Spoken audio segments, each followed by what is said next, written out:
Let's talk about pollution, which you mentioned. Houston is often pilloried, often unfairly pilloried for having such bad air pollution. What was the problem as you saw it when you came in, and what have you done in concrete terms to rectify it as mayor? Well, you're right.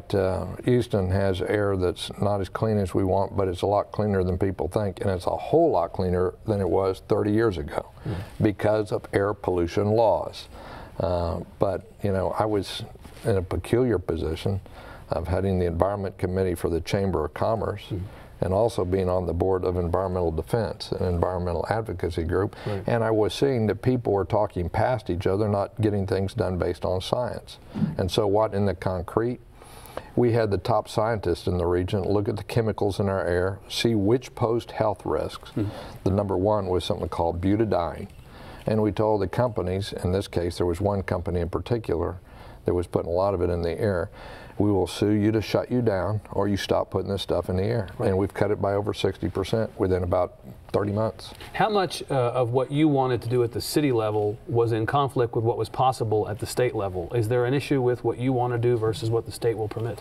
Typically no, but on occasion yes. Yeah. I mean, like we, within our community, we would like to shut down some of the after-hours clubs and casinos that operate in the neighborhoods where you have, you know, they can stay open until 6 a.m.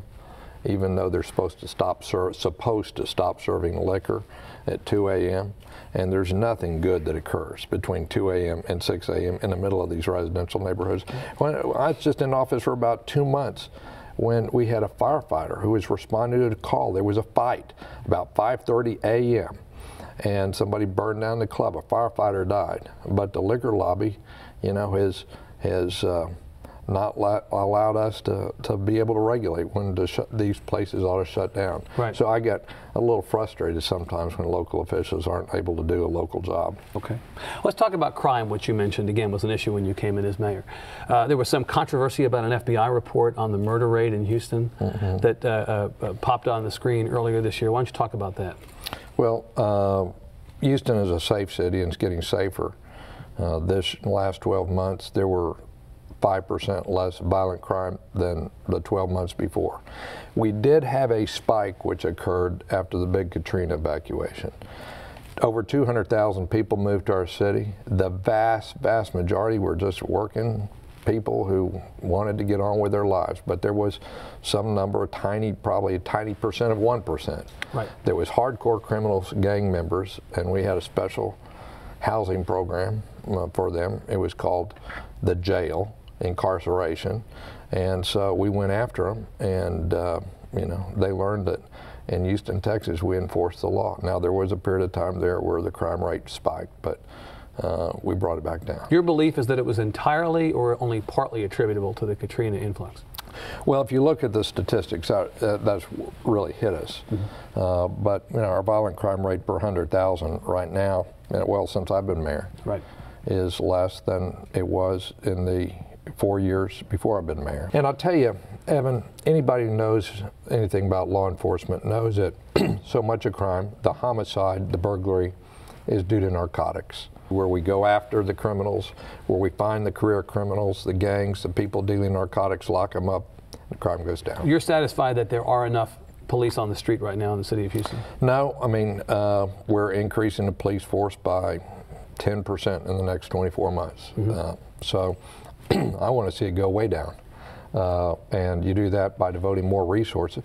We've been able to do this, incidentally, while we've cut the property tax rate every year that I've been mayor. So we're going to have more police officers, more overtime, lower crime rates, and lower property tax rates. It seems like, at least in your case, there's been an attempt to put coalitions of people together. You were elected at the time in those years ago, first time with Democrats and Republicans joining together. You've had support from the business community. That's a tough thing in politics to do these days where everything seems to be so polarized. Right. How have you done that?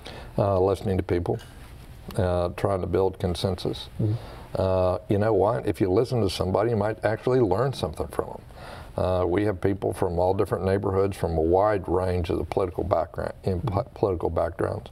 Almost all our votes are unanimous, and I think there's only been 1 or 2 votes out of over 40,000 cast where the administration lost. And it wasn't because we could tell people how to vote. You know, a lot of people are running for other things sometimes. Right. You wouldn't be surprised what comes out of people's mouth at city council. Yeah. But if you listen to what they say and you try to give people responsibility, regardless of their ideology or party, whether they vote for you or not, and rely on the peer group pressure that we like people on our city council who do work and get things done, and we don't applaud showboating. If you create that ethic, then, you know, we can get things done. I think we need more of that.